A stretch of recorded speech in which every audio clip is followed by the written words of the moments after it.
des Faucons, des Gédiane, qui n'abdiquent pas malgré l'avance au tableau d'affichage de la République démocratique du Congo. Ouais, ils sont là, ils font leur jeu, ils font leur match. Je pense qu'ils n'ont pas grand chose à perdre parce que le très bon attaquant. Mais là, attention à cette action dans la surface de réparation. Heureusement pour la RDC que Dimitri Berthaud s'est couché.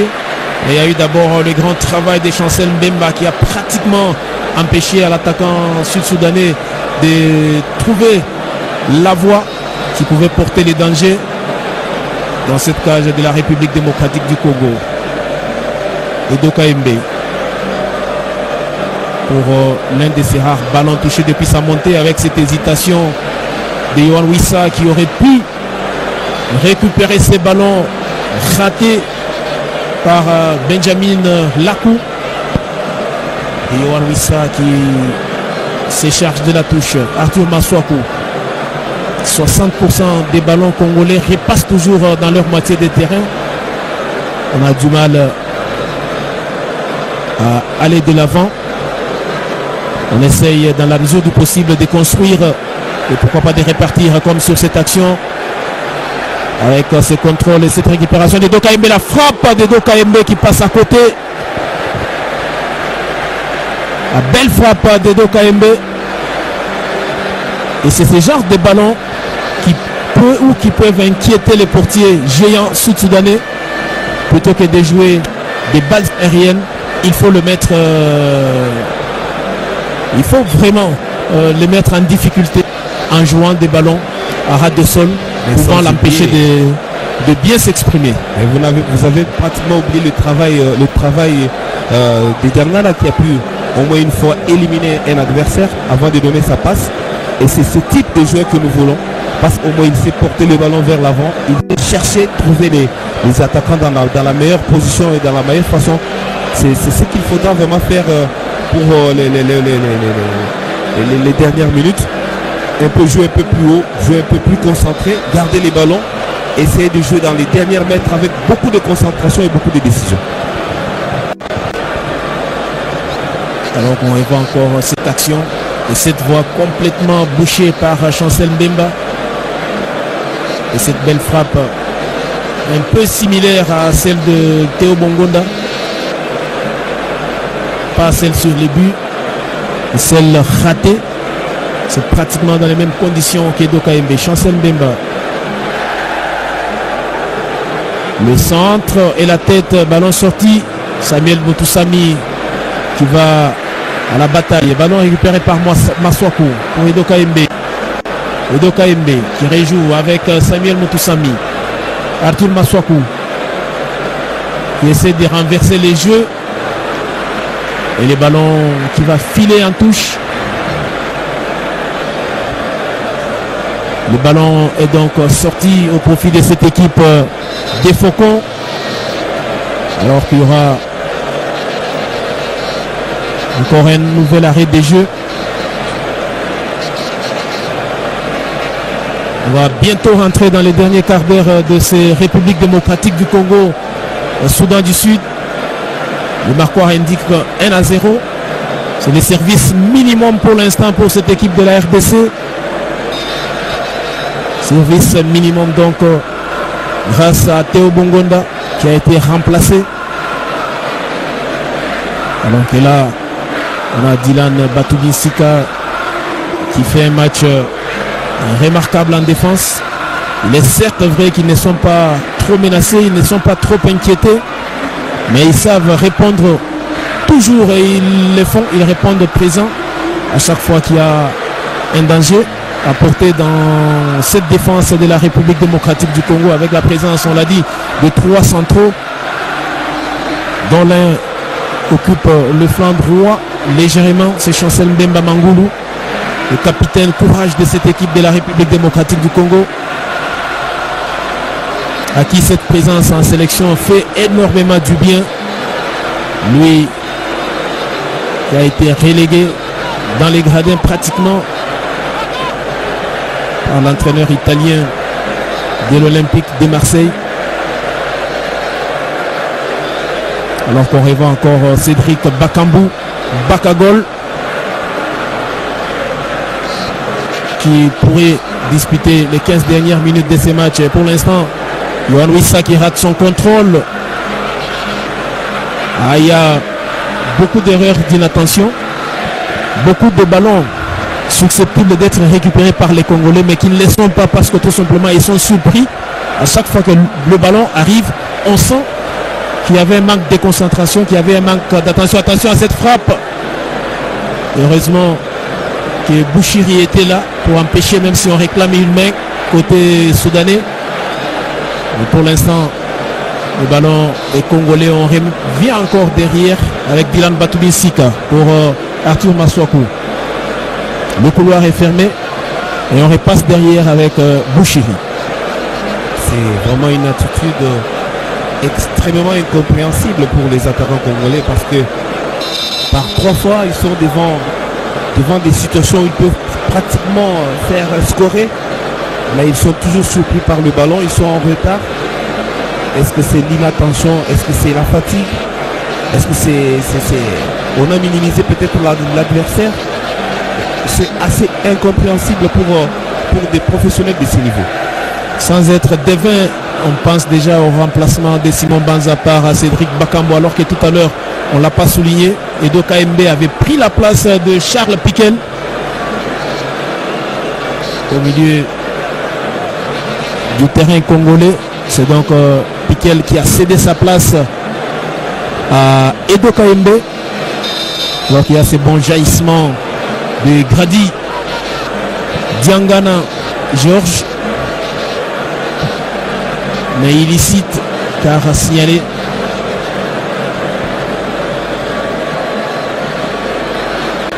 « 75e minute. Et toujours 1-0 pour la République démocratique du Congo. Là, on va peut-être s'inquiéter de voir que le dernier remplacement congolais pourrait avoir lieu dans les derniers quarts d'heure. Avec un temps réduit, est-ce que Cédric Bakambo pourrait donner de la joie à ces Congolais qui l'attendent, des pieds fermes dans ces matchs? Son remplacement se prépare déjà alors qu'il y a un nouveau cas des blessures, cette fois-là côté sud-soudanais. Ils sont vraiment fatigués. On sent que physiquement ils sont épuisés alors qu'ils sont habitués à jouer à de hautes températures. Et là, on les sent vraiment épuisés. C'est pratiquement la deuxième blessure au cours de ce match. Donc ça sera vraiment difficile pour les 10 dernières minutes et ça peut profiter à l'équipe congolaise si on y met un peu de sérieux, un peu d'agressivité dans la récupération, dans la transmission des ballons et surtout dans la finition. Avec cette blessure de Daniel Bishop John. Daniel Bishop John qui aura certainement du mal à poursuivre la partie. Et les Soudan du Sud qui va évoluer en infériorité numérique. Le temps d'opérer ce changement avec la montée du numéro 10 Lazarus Peter Georges Lacou. C'est un remplacement poste pour poste dans cette équipe. Avec donc Daniel Bishop qui sort sur blessure et remplacé par Lazarus Peter Georges Lacou. Samuel Mutosami, Dylan Batoubisika. On a tendance à croire qu'on joue le temps et les scores côté congolais. Pourtant même en première mi-temps ça jouait au ralenti. Mais pour l'instant ça peut être bénéfique CG au ralenti des Congolais parce qu'ils mènent au tableau d'affichage 1-0. Mais attention à ne pas se faire surprendre. Avec Lacou qui touche son premier ballon.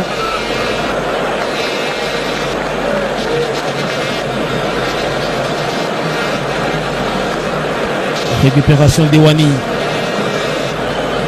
Côté soudanais pour Chan. On va retrouver Wani à nouveau. Loin devant. Le ballon qui sera récupéré par Grady Diangani qui joue avec Meshak Elia. Grady à nouveau dans un petit périmètre. Et ça sera donc une touche concédée dans la mauvaise zone par les coéquipiers du capitaine Chancel Mbemba qui a couru en vain pour ne pas récupérer ce ballon. Et c'est donc une touche alors qu'on est déjà dans le dernier quart d'heure de ces matchs entre la République démocratique du Congo et les Soudan du Sud. Est-ce une stratégie pour Sébastien Desabre de gérer Cédric Bakambu quand on sait que la RDC aura un match assez difficile du côté de Nouakchott mardi contre la Mauritanie, un terrain qui en son temps avait été hostile à Cédric. On se souviendra du carton rouge et Cédric Bakambu justement qui va faire son entrée. On le disait tantôt, ça sera un remplacement de Simon Banza qui s'est battu mais qui n'a pas été très impactant dans les jeux. Il s'est battu au même titre que Silas Katompa, mais c'est notre compère en attaque, Théo Bongonda, qui a trouvé le chemin défilé alors que Cédric Bakambu est rentré sous cette ovation du public ici au stade des Martyrs. Un retour de Bakagol salué en sélection. Une année, voire un peu plus d'absence pour l'attaquant congolais qui fait son grand retour. Et l'on attend que ce soir soit celui de Cédric Bakambu. On se souvient encore de son but contre les Libéria sur passe magistrale de Trésor Mputu. Et Cédric Bakambu avait soulevé ce stade pour hisser la République démocratique du Congo en CAN. Les tickets égyptiens avaient été obtenus grâce à ces buts de Cédric Bakambu, dont on salue le grand retour en sélection. Oui, il est revenu parce qu'il le mérite. Il est vraiment très en forme avec son équipe et il enchaîne des buts, il enchaîne les performances. Je pense qu'on l'a gardé pour jouer les 10 dernières minutes à cause du carton jaune, parce qu'il est il a un carton jaune, donc un deuxième lui priverait du match contre la Mauritanie. Donc il peut bien gérer comme professionnel ces 10 dernières minutes, mais il peut toujours nous faire quelque chose parce que c'est un grand joueur, c'est vraiment un grand joueur. Il a le sens du but, il sait mieux se positionner, il peut jouer avec ou sans ballon. Donc c'est pour cela qu'on l'a gardé. Mais collectivement, c'est très moyen ce que les Léopards nous ont produit ce soir. C'est vraiment moyen avec beaucoup d'imprécisions, beaucoup de déchets techniques. Et on ne sent pas vraiment des joueurs décidés, engagés, agressifs. Et voilà. On n'est pas très concentré. Il n'y a pas de cohésion. Il n'y a pas de lien entre les blocs. On sent que le bloc offensif est vraiment isolé. On ne sait pas trouver les attaquants. Et quand on les trouve, c'est toujours dans les mauvaises positions et dans les mauvais tempos. Et la touche pour cette équipe, on le disait, qui n'abdique pas, qui continue à croire, dur comme fer, à une égalisation qui tarde à venir. Et la RDC qui va essayer dans la mesure du possible de tuer le match, de tuer les suspens pratiquement avec un deuxième but. Dans ces matchs pratiquement soporifiques, très pauvres en action d'éclat, dominés certes territorialement par les Léopards de la RDC, mais qui sont moins bons que d'habitude et qui vont essayer de conserver cette avance dans ces mini-championnats. Le plus important, c'est de gagner le match. Et pour le moment, c'est ce qu'ils essayent de faire, quand bien même le public n'est pas d'accord avec la prestation. Mais je crois que le plus important, c'est de glaner 3 précieux points et retrouver en tête du classement l'équipe soudanaise. À ne pas confondre avec le Soudan du Sud qui évolue ce soir ici à Kinshasa, capitale de la République démocratique du Congo. La tête congolaise. Les jeux qui essayent ou qui s'est durci tout simplement. Et le capitaine Chancel Mbemba qui essaye de grappiller quelques secondes. On laisse. Avec cette passe en profondeur, peut-être les ballons à attaquer. Non, ça sera trop fort. Et c'est encore une sortie des balles. Avec Meshak Elia, dont on connaît la vitesse, qui a été sollicité pour raison de vitesse. Mais dommage que le ballon était parti trop fort. Certes donné en profondeur, mais malheureusement pas bien calibré. Et c'est un dégagement pour Majak Maling Mawit. J'ai un portier qui a tenu malgré cette blessure au niveau du genou, mais il a tenu sa place avec cette balle. Et la déviation de la tête d'Edoka Mbe. Samuel Mutusami va essayer de mettre le ballon à terre avec Maswaku pour Edoka Mbe. C'est terre de Watford. Auteur d'une bonne saison avec son club. Et les gardiens qui va s'étrouer pour mettre cette balle en touche. Avec cette présence à ses côtés de Yohan Wissa qui a fait perdre donc au portier sud-soudanais et qui a mis le ballon en touche. On revoit encore cette attaque de Yohan Wissa qui est allé au contact du portier et qui a réussi à dégager le ballon et à mettre en touche. On sent qu'on joue le temps et les scores côté congolais. On n'est pas du tout pressé pour effectuer la remise en touche par Arthur Maswaku.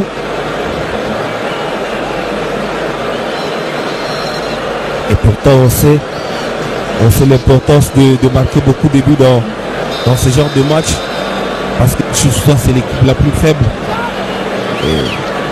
Et à la dernière journée, c'est la comptabilité des buts qui pourra vraiment faire la différence aussi.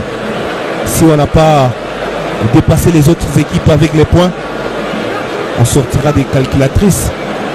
Et là on voit que cette équipe congolaise semble ne pas prendre ces détails au sérieux. On ne veut pas marquer, on ne force pas les talents pour marquer, on ne sent pas la rage, on ne sent pas la colère, on ne sent pas la détermination à marquer beaucoup de buts devant cette petite équipe. Petite entre parenthèses, parce que actuellement toutes les équipes essayent de donner les meilleurs d'elles-mêmes. Peut-être qu'ils ont tiré la leçon de cette défaite surprenante contre la Guinée du côté du stade Alassane Ouattara de Bimpe en Côte d'Ivoire. On se souviendra que la RDC était au coude à coude avec l'équipe guinéenne. Il a suffi d'un petit relâchement pour voir l'attaquant du Borussia Dortmund punir la République démocratique du Congo.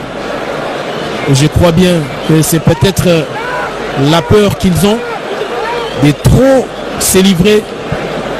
On l'a vu même contre les Walias d'Éthiopie lors de cette dernière rencontre des éliminatoires à la CAN, avec ce deuxième but pris pratiquement dans les ultimes instants. Ce sont des leçons tirées par les hommes de Sébastien Desabre.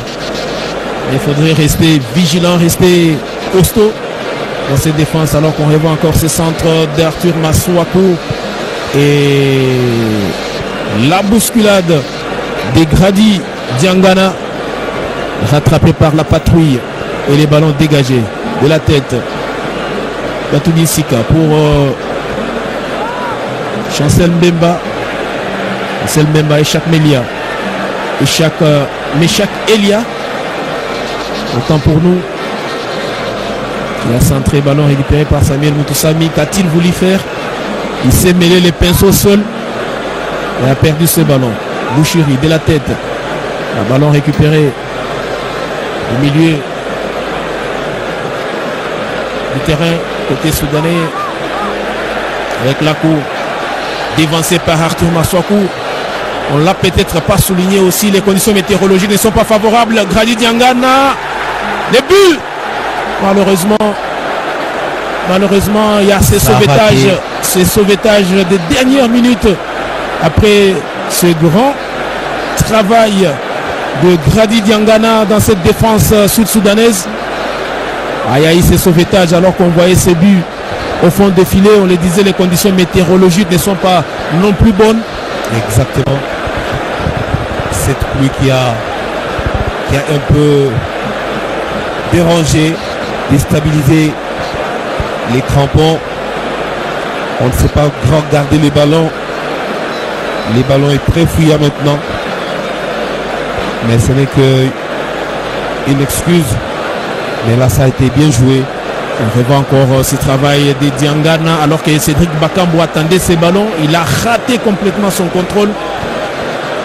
Et Wissa, à lui, était empêché de marquer Masuaku. Le connaît parti la tête. Oh, c'est dévié. La tête de Chancel Mbemba. C'est ce qu'il sait faire de mieux, les capitaines congolais. Non, mais je le disais que c'est un très bon gardien, ce gardien. Avec cette tête pratiquement en extension. Une tête ronaldesque. Il a pris l'envol, il est resté dans les airs et il a fouetté les ballons de la tête. Mais heureusement pour les Sud-Soudanais, malheureusement pour les Congolais, encore un corner. Cette fois-là dévié. La reprise de Samuel Mutusami. A-t-il voulu faire une passe ou c'est un contrôle, une frappe ratée de sa part? Peu importe. Le ballon pour Meshak Elia. Dimitri Berthaud. Mauvaise relance de Dimitri Berthaud. Attention à ne pas s'exposer et à jouer avec le feu. Ah, heureusement qu'il y a ces replis. Il y a ces replis défensifs de la République démocratique du Congo. Ah, ça a failli être l'action du match, mais négative pour les portiers congolais. Ah, heureusement. Et heureusement pour les Congolais qui a eu d'abord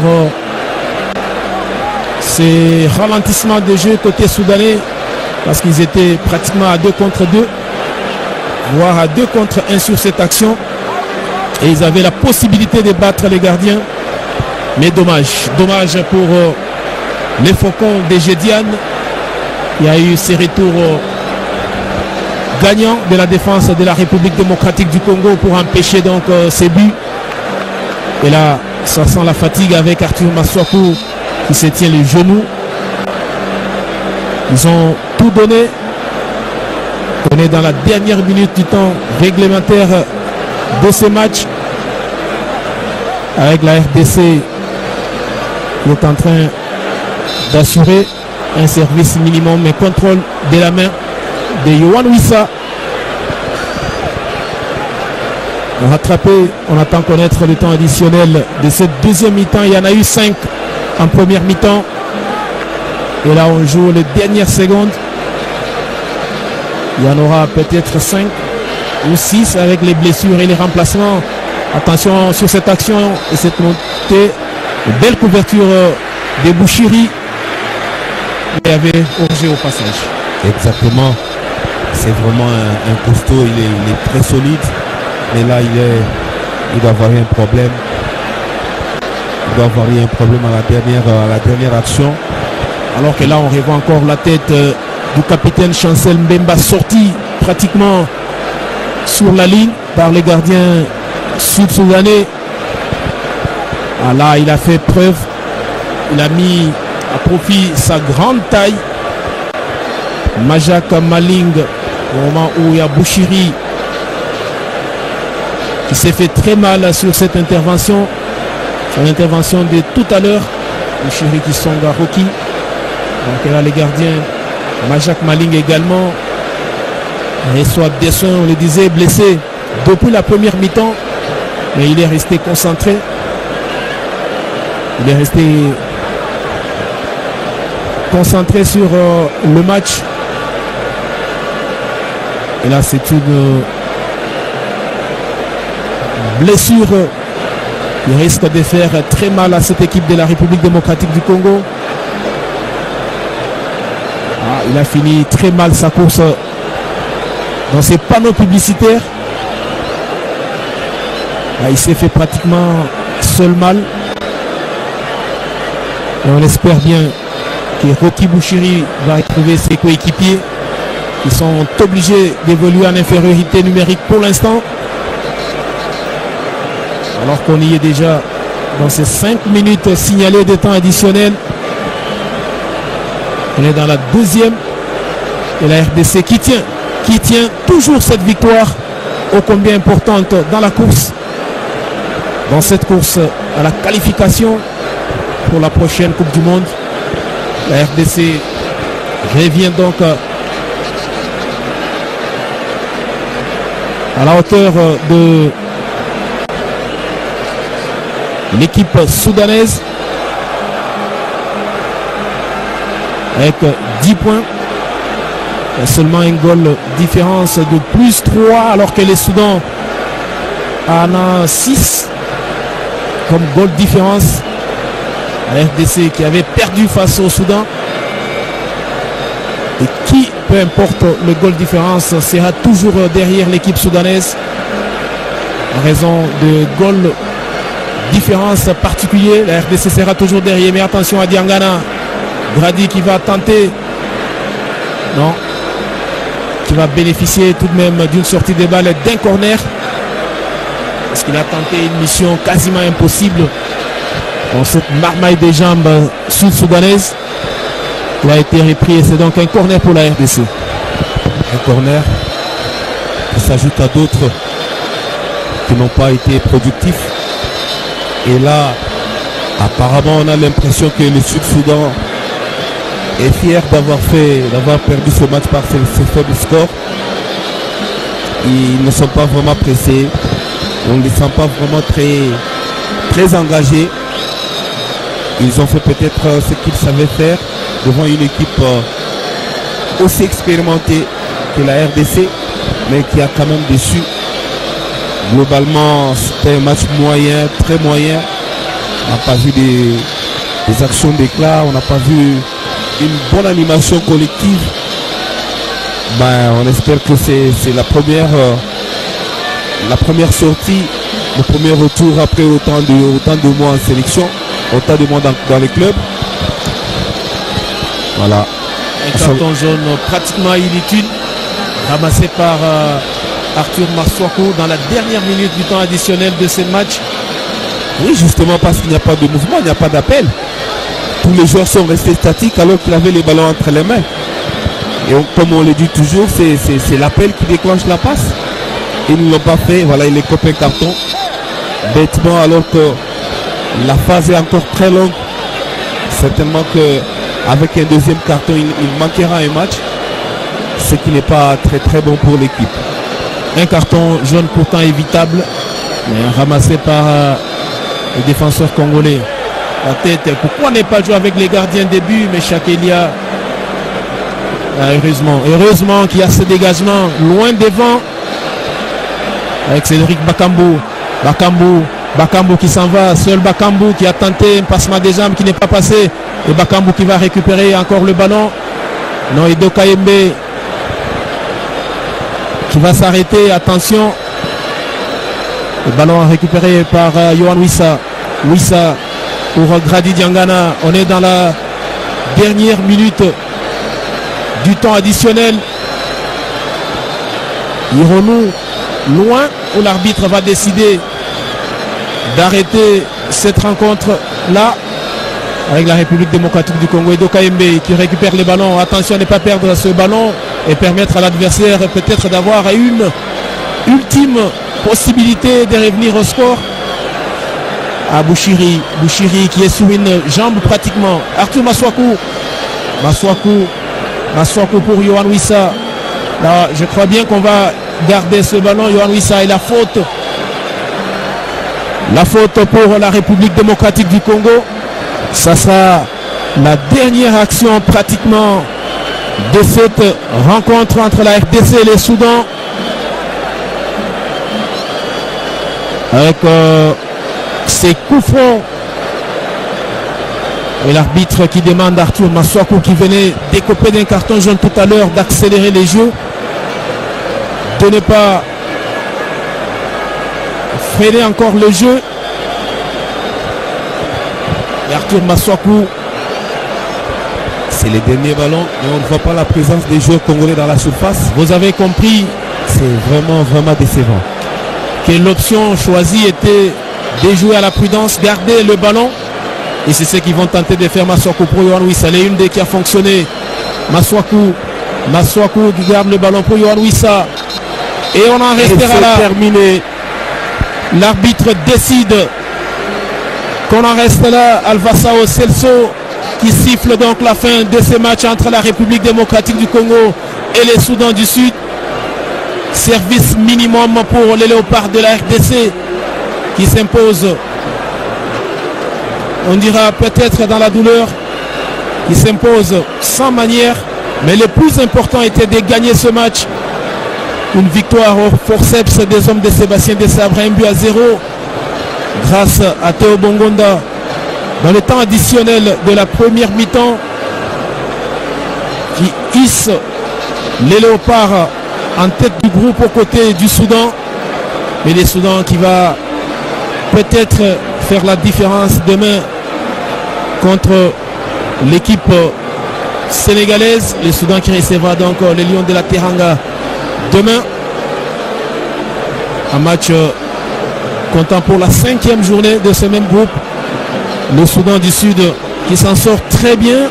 Lui qui avait ramassé un cinglant 3-0 à domicile face au Soudan et 4-0 face au Sénégal.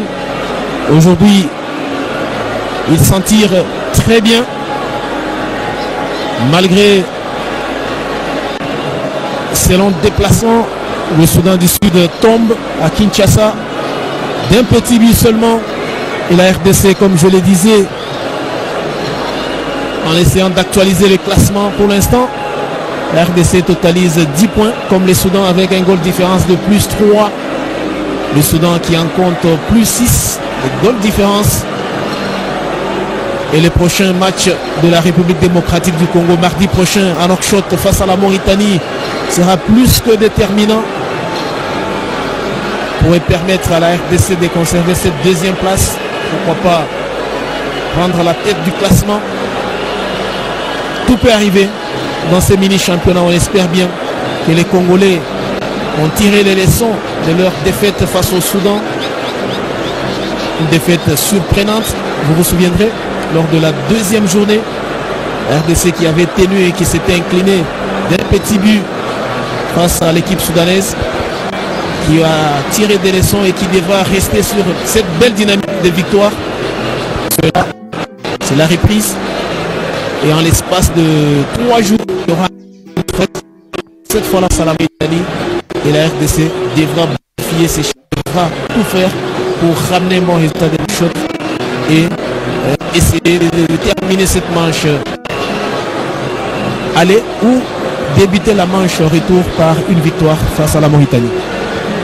Moi je pense que ce match certainement fera très mal, parce qu'il a fallu vraiment le gagner avec manière, le gagner avec beaucoup de buts pour peut-être être à la hauteur des autres.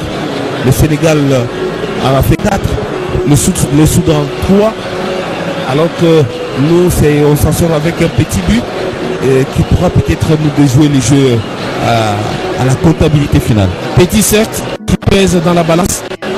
Donc on regarde quelques grandes actions de cette deuxième mi-temps, avec surtout cette action dangereuse. Heureusement que le capitaine Chancel Mbemba s'était mis dans la